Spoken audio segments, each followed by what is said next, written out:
7월 6일 7월의 첫째 주 맥주감사 주일 예배에 참여하신 여러분을 진심으로 축복합니다. 2025년도 한 해 주일 예배는 예레미야의 메시지를 가지고 여러분과 나누고 있습니다. 매주 한 주에 한 장씩 말씀을 보고 있는데요. 경건의 시간과 성경 필사를 통해 신앙적으로 풍성한 열매를 맺는 한 해가 되시기를 주 예수 그리스도의 이름으로 축원합니다. 오늘 본문의 말씀은 예레미야 27장입니다. 특별히 오늘은 예레미야 27장 12절로 22절 말씀을 중심으로 선포하고자 합니다. 오늘 본문의 말씀 예레미야 27장 12절로 22절 말씀 가운데 특별히 12절로 15절 말씀까지만 제가 받들어 봉독하도록 하겠습니다. 예레미야 27장 12절로 15절입니다. 내가 이 모든 말씀대로 유다의 왕 시드기야에게 전하여 이르되 왕과 백성은 바벨론 왕의 멍에를 목에 메고 그와 그의 백성을 섬기소서. 그리하면 사실이라. 어찌하여 당신과 당신의 백성이 여호와께서 바벨론의 왕을 섬기지 아니하는 나라에 대하여 하신 말씀과 같이 칼과 기근과 전염병에 죽으려 하나이까. 그러므로 당신들은 바벨론의 왕을 섬기게 되지 아니하리라 하는 선지자의 말을 듣지 마소서. 그들은 거짓을 예언함이니이다. 이는 여호와의 말씀이니라. 내가 그들을 보내지 아니하였거늘 그들이 내 이름으로 거짓을 예언하니 내가 너희를 몰아내리니 너희와 너희에게 예언하는 선지자들이 멸망하리라. 아멘. 오늘은 맥주감사 주일로 지킵니다. 맥주감사 주일은 7월 첫째 주일에 지켜지는 기독교 절기로서 보리추수를 마친 후 하나님께 감사를 드리는 날입니다. 맥주절은 성경에서 유래하고 있는데요. 한 해의 절반을 지나는 가운데 베푸신 하나님의 은혜에 감사의 의미를 담고 있는 성경적 절기라는 거죠. 맥주감사 주일의 의미를 좀 더 살펴보면 첫 번째로 보리추수에 대한 감사 절기라는 것입니다. 맥주라는 단어의 의미는 보리추수를 뜻하는 것이죠. 맥주절은 이 보리추수를 기념하며 하나님께 감사드리는 절기입니다. 두 번째로 상반기 은혜 감사 주일이라는 거죠. 1년의 절반을 보내면서 하나님께서 베푸신 은혜에 대한 감사를 표현하는 날이기도 합니다. 세 번째로 첫 열매에 대한 감사 절기라는 거죠. 하나님께서 허락하신 첫 열매를 드린다는 의미도 담고 있으며 추수감사절과도 연관되어 있죠. 마지막 네 번째로 감사로 6개월을 시작하는 날이기도 합니다. 남은 하반기를 감사로 시작하여 더욱 풍성한 하나님의 은혜를 기대할 수 있는 거죠. 맥주절과 관련된 대표적 성경 구절을 찾아보면 첫 번째로 출애굽기 23장 16절을 볼 수 있죠. 맥주절을 지키라. 이는 네가 수고하여 밭에 뿌린 것의 첫 열매를 거둠이니라. 아멘. 그렇습니다. 두 번째로 민수기 28장 26절 볼 수 있겠죠. 초실절 곧 너희가 맥주절에 여호와께 새 소제를 드릴 때에 성회로 모이고 아무 노동도 하지 말라. 그렇죠. 맥주감사 주일은 단순히 과거의 추수를 기념하는 것을 넘어 현재 삶의 모든 것에 대한 감사를 드리는 날이라는 것입니다. 참고로 성경에서는 맥주절을 초실절, 칠칠절, 오순절이라고도 부르고 있죠. 기억하시기 바랍니다. 오늘 절기에 대한 설명은 이쯤에 두고 본문으로 들어가 보도록 하겠습니다. 다 그런 것은 아니겠지만 여성들이라면 명품 물건 하나쯤은 가지고 싶어 할 것입니다. 그런데 그 물건을 쉽게 구매할 수 없을 때 어떤 분들은 모조품이나 가짜 물건을 구입하기도 하죠. 약간의 대리만족이라 할 수 있습니다. 그렇죠? 이런 가짜 물건을 세상말로 짝퉁이라고 합니다. 영적인 부분에서도 짝퉁이 있죠. 그들은 진짜보다 더 진짜처럼 꾸며서 영적인 세계를 혼란스럽게 만듭니다. 예레미야 선지자의 활동 당시에도 이런 짝퉁 예언자들이 많았던 것을 알 수 있습니다. 선지자 예레미야는 하나님의 말씀을 따라 시드기야 왕과 제사장들 그리고 모든 백성들에게 바벨론에게 항복하는 길만이 살 길이라고 선포했습니다. 하지만 많은 거짓 예언자들은 신속한 회복을 예언했죠. 그들의 예언은 여호와 하나님의 결정에 반대하는 거짓 예언이었습니다. 제사장들과 백성들에게 선지자 예레미야는 거짓 선지자들에게 속지 말라고 권면하고 있죠. 우리가 첫 번째로 살펴볼 것은 유다왕 시드기야에게 주는 경고입니다. 12절로 15절 말씀이죠. 아름다운 신앙은 자신의 생각과 다른 메시지가 전해질 때 그것을 믿음으로 받아들일 수 있어야 한다고 생각됩니다. 자신의 틀 속에만 갇혀 있으면 성장할 수 없겠죠. 진취적인 생각은 문제에 접근하려는 방향을 가지고 있고 반면에 안주하려는 생각은 문제를 회피하려는 경향을 가지고 있다고 봅니다. 안락한 지대를 벗어나 지도 밖으로 행군하는 용기 있는 행동은 오직 진취적인 생각의 틀을 가진 사람들에게서만 찾아볼 수 있겠죠. 오늘 본문 12절로 15절 말씀을 다시 보려고 하는데요. 여러분의 이해를 돕기 위해 현대인의 성경으로 봉독하도록 하겠습니다. 나는 또 유다의 시드기야 왕에게도 이렇게 말하였다. 왕은 바벨로니아 왕에게 복종하여 그와 그 백성을 섬기십시오. 그러면 살 것입니다. 어째서 왕과 왕의 백성은 전쟁과 기근과 질병으로 죽으려고 하십니까? 여호와께서는 바벨로니아 왕을 섬기지 않는 나라를 그렇게 죽이시겠다고 말씀하셨습니다. 왕은 바벨로니아 왕을 섬기지 말라고 하는 예언자들의 말을 듣지 마십시오. 그들은 거짓 예언을 하는 자들입니다. 여호와께서 이렇게 말씀하셨습니다. 내가 그들을 보내지 않았는데도 그들은 내 이름으로 거짓 예언을 하고 있다. 너희가 만일 그들의 말을 들으면 내가 너희를 이 땅에서 추방해 버리겠다. 너희와 너희에게 예언하는 예언자들이 다 같이 멸망할 것이다. 그렇습니다. 예레미야 선지자가 유다 왕 시드기야와 그의 백성들에게 주는 말씀은 만군의 여호와 이스라엘의 하나님을 창조와 역사의 주로 소개하는 4절로 7절 말씀을 제외하면 에돔과 모압, 암몬과 두로 그리고 시돈의 왕들에게 주는 말씀과 대체로 일치하고 있습니다.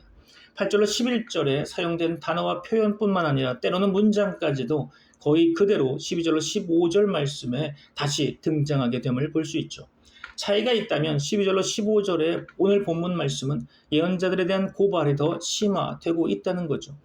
구원 예언자들의 거짓이 2번 언급되었는데요. 10절에서 언급한 바와 같은 표현이 14절에서도 나타나 있음을 볼 수 있죠. 15절에서 내가 그들을 보내지 않았는데도 그들은 내 이름으로 거짓 예언을 하고 있다. 그렇죠? 여기서 구원을 선포하는 예언자들의 말을 듣지 말아야 할 이유를 반복적으로 언급하고 있음을 본문을 통해 확인할 수 있을 것입니다. 새로운 내용은 없고 구원 예언자들의 거짓만 한층 더 강조하고 있는 거죠. 그들은 여호와께서 보내지 아니하였는데도 여호와의 이름으로 예언하는 자들이기에 이들의 예언은 거짓이고 들어서는 안 되는 것입니다. 10절의 경우와 달리 본문 15절은 너희뿐만 아니라 너희에게 예언하는 선지자들에게도 멸망을 선포하고 있습니다. 예레미야 선지자는 하나님의 말씀을 따라 시드기야에게 이르기를 바벨론 왕에게 항복하고 그 지배를 받는 것만이 유일한 살 길이라고 말씀하고 있습니다. 그것이 모욕적이고 수치스럽다고 할지라도 항복하라고 하는 거죠. 이것이 하나님의 뜻이기 때문에 순종해야 하는 것입니다. 그러나 쉽지 않은 결정이겠죠. 한 나라의 왕으로서 다른 나라의 왕에게 항복한다는 것은 자존심이 무척 상하는 일입니다. 그러나 자신의 자존심을 꺾고 하나님의 말씀에 순종하지 않는다면 유다 백성은 전쟁과 굶주림 그리고 전염병으로 죽게 될 것입니다. 하나님께서 예레미야를 통해 말씀을 전했지만 그것이 사람의 말로 들리기에 예레미야 선지자는 공격을 받게 됩니다. 유다의 왕이 여호와 하나님의 말씀을 받아들이지 않고 순종하지 않고 있는 거죠. 그러한 사람들에게 하나님께서는 직접 심판하시겠다고 말씀하십니다. 우리가 살펴볼 2번째는 거짓 예언자들 조심하라고 권고한 예레미야의 메시지입니다. 16절로 22절의 말씀이죠. 누구의 말을 듣느냐에 따라서 운명이 달라지게 됩니다. 거짓 예언자들의 말은 듣지도 따르지도 말아야 할 것입니다. 당연하겠죠. 아무리 달콤하고 듣기 좋은 말이라 해도 하나님의 뜻과 다른 말은 따르지 말아야 합니다. 반대로 아무리 듣기 싫고 기쁜 나쁜 말이라 할지라도 하나님의 말씀이라면 절대적으로 따라야 하는 거죠. 본문 16절로 22절의 말씀을 다시 한번 보려고 하는데요. 이해를 돕기 위해 현대인의 성경으로 봉독하도록 하겠습니다. 그리고서 나는 제사장들과 모든 백성들에게 말하였다. 여호와께서 이렇게 말씀하셨습니다. 너희는 성전 기구들을 바빌로니아에서 다시 가져오게 될 것이라고 말하는 예언자들의 말을 듣지 말아라. 그들은 너희에게 거짓 예언을 하고 있다. 너희는 그들의 말을 듣지 말고 바빌로니아 왕을 섬겨라. 그러면 너희가 살게 될 것이다. 이 성이 황폐해져야 할 이유가 무엇이냐? 만일 그들이 진실한 예언자라면 또 그들이 나 여호와의 말을 받은 것이 있다면 그들로 전능한 나 여호와에게 간구하게 하여 성전과 궁전에 남아있는 기구들이 바빌로니아에 빼앗기지 않게 하라. 여호와께서 이렇게 말씀하신 것은 느부갓네살 왕이 유다 왕 여호야김의 아들 여호야킨과 유다와 예루살렘의 모든 귀족들을 바빌로니아로 사로잡아갈 때 그가 성전의 기둥들과 노수로 만든 거대한 물탱크와 여러 가지 받침들과 그 밖에 몇몇 성전 기구들을 남겨두었기 때문입니다. 전능하신 여호와 이스라엘의 하나님이 성전과 예루살렘 궁전에 남아있는 기구들에 대하여 이렇게 말씀하셨습니다. 그것들이 바빌로니아로 옮겨질 것이며 내가 그것에 대해서 관심을 가질 때까지 그 기구들은 거기에 있을 것이다. 그 후에 내가 그것들을 옮겨 다시 이곳에 두겠다. 이것은 나 여호와의 말이다. 아멘. 그렇습니다. 거짓 예언자들은 바벨론에 빼앗겼던 성전의 기구들이 다시 돌아오리라고 선포했습니다. 이에 대해 예레미야 선지자는 유다 백성에게 그들의 예언을 듣지도 말고 믿지도 말 것을 경고하고 있죠. 예레미야 선지자는 제사장들에게 명하기를 참된 선지자들의 예언대로 없어진 기구들을 환수할 생각을 하지 말고 기도로서 남아있는 기구 남아 보존하는 길을 생각하라고 합니다. 그러므로 예레미야 선지자는 말하죠. 만일 그들이 선지자이고 여호와의 말씀이 그들에게 있을진데 또한 만일 그들이 하늘과의 곧 교통이 있고 그곳에 대하여 관심이 있다면 심판의 진전을 막아서 그러한 사실을 입증해 보게 하라 라고 그는 제사장들에게 말합니다. 다시 말하면 자칭 선지자들로 이 상황에 개입하여 산자와 죽은 자 사이에 그리고 사로잡혀간 자들과 남아있는 자 사이에서 그들의 기도의 향로를 세워 이 재난을 멈추게 해보도록 하라고 하는 것입니다. 예레미야는 거짓 선지자들에게 예언 대신 기도하라고 말하고 있죠. 예언자는 기도하는 사람이어야 함을 잊지 말아야 할 것입니다. 기도의 풍성함으로써 하늘로부터의 말씀을 받아 전해야 하는 거죠. 거짓 예언자들처럼 기도를 통하여 하늘과 자주 접촉하지 않는 사람들에게서 무슨 말씀을 들을 수 있겠습니까? 기대할 수 없는 거죠. 성전의 안전과 번영을 위하여 기도함으로써 예언자로서 여러 사람의 영혼을 위하여 보냄을 받은 자들임을 입증하라고 예레미야 선지자는 거짓 예언자들에게 말하고 있는 것입니다. 예레미야는 거짓 선지자들에게 그들이 잃고 있는 것을 되찾으려고 부심하지 말고 남아있는 것을 보존하는 데 전력을 기울이라고 하는 것입니다. 그렇게 해서 만일 그들이 남은 것을 보존할 수 있다면 이 사실은 큰 은혜의 결과임을 알라고 하는 거죠. 하나님의 심판이 바로 문 밖에 임하여 있을 때는 큰 것을 구해서는 안 될 것입니다. 다만 적은 것으로도 감사해야 하는 거죠. 예레미야는 그들에게 남은 것을 보존코자 하는 노력도 관철되지 않을 것이라고 말하고 있는 것입니다. 금으로 된 기구들이 노력당한 것 같이 이제는 노수로 된 기구들도 노력당할 것이라고 하는 거죠. 느부갓네살 왕이 한번 훌륭한 전리품의 맛을 들였으므로 틀림없이 다시 침략해서 여호와의 집에서 뿐만 아니라 왕의 집에서도 전리품을 약탈할 것이라고 말하고 있는 거죠. 이 모든 전리품이 승전 기념으로 바벨론으로 운반될 것입니다. 그것들이 거기 있을 것이라 하시는 거죠. 그러다 예레미야는 때가 이르면 그것들이 모두 환원될 것이라고 약속함으로 결론을 맺고 있습니다. 약속했던 대로 내가 이것을 돌아보는 날까지 거기 있다가 그 다음 내가 그 기구들을 옮겨 이곳에 다시 두리라 말씀하고 계신 거죠. 확실히 이스라엘은 특별히 하나님의 섭리의 보호 아래 있었음을 분명히 알 수 있습니다. 그렇지 않았으면 이들 기구들은 용광로에 집어넣어져서 다른 용도에 쓰여졌을 것입니다. 그러나 제2의 성전이 세워질 것이고 그때를 위하여 기구들은 보존될 것입니다. 그들의 귀환에 대한 내용이 에스라 1장 8절에 기록되고 있죠. 참고로 에스라 1장 8절 볼까요? 바사왕 고레스가 창고지기 미드르닷에게 명령하여 그 그릇들을 꺼내어 세워서 유다 총독 세스바살에게 넘겨주니 그렇죠. 우리가 사는 시대에 교회의 번영스러운 발전이 이루어지지 않는다고 낙심해서는 안 될 것입니다. 왜냐하면 하나님의 때가 되면 그것은 이루어질 것이기 때문이죠. 여호와의 집의 기구들이 곧 환원될 것이라고 예언하는 사람들이 있지만 그들이 말하는 예언은 거짓이었습니다. 결국 언제인가는 그것들이 다시 환원될 것이라고 말하는 예레미야 예언이 진실인 거죠. 우리는 우리의 시계를 하나님의 시간보다 앞당겨 시간을 멈추려는 경향을 갖고 있습니다. 그리고 우리의 계획대로 되지 않는다고 하나님께 감히 투정을 부리기도 하죠. 그러나 여호와 하나님은 사랑의 하나님이시고 또한 심판의 하나님이십니다. 그러므로 우리는 그분이 행하실 때만을 기다리는 것이 우리의 본분임을 기억해야 할 것입니다. 말씀을 마무리하려고 합니다. 여러분의 신앙 점검과 결단이 있기를 바랍니다. 예레미야는 유다 왕 시드기야에게 하나님의 말씀을 대언하기를 바벨론 왕에게 항복하고 그와 그 백성을 섬기면 죽지 않고 살 것이지만 거짓 선지자들의 말을 따라 그를 섬기지 않으면 칼과 기근과 전염병으로 죽을 것이라고 말하고 있습니다. 또 그는 바벨론 왕을 섬기지 아니하리라고 말하는 거짓 선지자들의 말을 듣지 말라고 말하고 있죠. 그들은 하나님의 이름으로 거짓을 예언하는 자들이죠. 하나님께서는 그를 보내지 않으셨는데 그들은 하나님의 이름으로 거짓을 예언하는 자들이었습니다. 여호와 하나님은 그 거짓 선지자들을 친히 심판하심으로 멸망에 이르게 할 것입니다. 예레미야는 또한 제사장들과 그 모든 백성에게도 하나님의 말씀 전하기를 바벨론으로 빼앗겼던 예루살렘 성전의 기구들이 속히 돌아올 것이라고 예언하는 선지자들의 말을 듣지 말라고 권고하고 있죠. 온 백성은 그 거짓 선지자들의 말을 듣지 말고 바벨론 왕을 섬겨야 죽지 않고 살며 예루살렘 성이 황폐케 되지 않을 것이라고 선지자 예레미야는 권면하고 있습니다. 만일 그 선지자들이 참 선지자이며 하나님의 말씀이 그들에게 있었다면 그들은 하나님의 성전에 남아있는 기구들이 바벨론으로 옮겨가지 않도록 하나님께 기도했어야 했습니다. 그러나 그들은 오히려 백성들로 범죄케 하여 결국 다 멸망케 하였고 성전 기구들도 다 빼앗기게 되고 말았죠. 하나님께서는 전에 여호야김의 아들 여호야긴 때에 바벨론 군대의 침공으로 빼앗기지 않았던 성전 입구의 2개의 기둥들과 놋바다 등의 기구들도 바벨론 군대에게 빼앗길 것이며 그가 유다 땅에 긍휼을 베푸시는 날까지 그것들이 거기에 있을 것이라고 말씀하셨습니다. 오늘 말씀을 정리합니다. 오늘 본문을 통해 우리는 2가지를 기억해야 하는데요. 첫째로 우리는 거짓 교훈을 조심해야 할 것입니다. 거짓 선지자들은 바벨론 왕의 정복을 부정했죠. 그러나 그것은 거짓 예언이었습니다. 그것이 거짓이라는 것은 바벨론 군대의 침공이 있을 때 밝혀졌죠.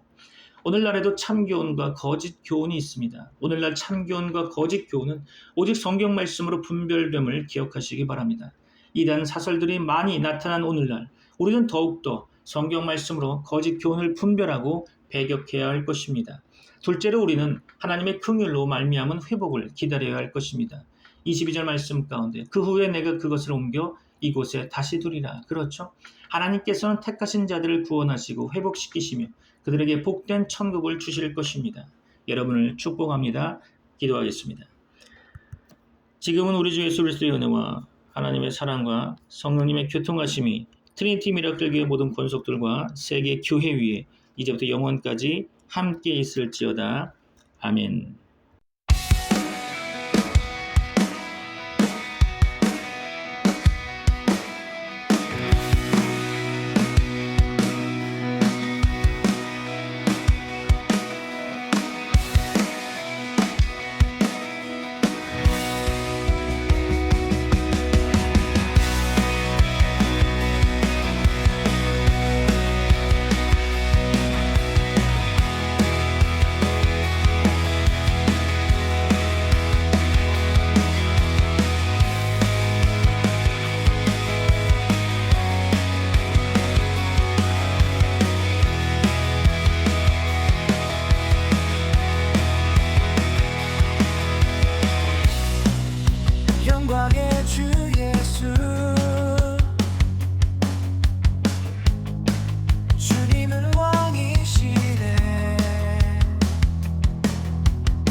영광의 주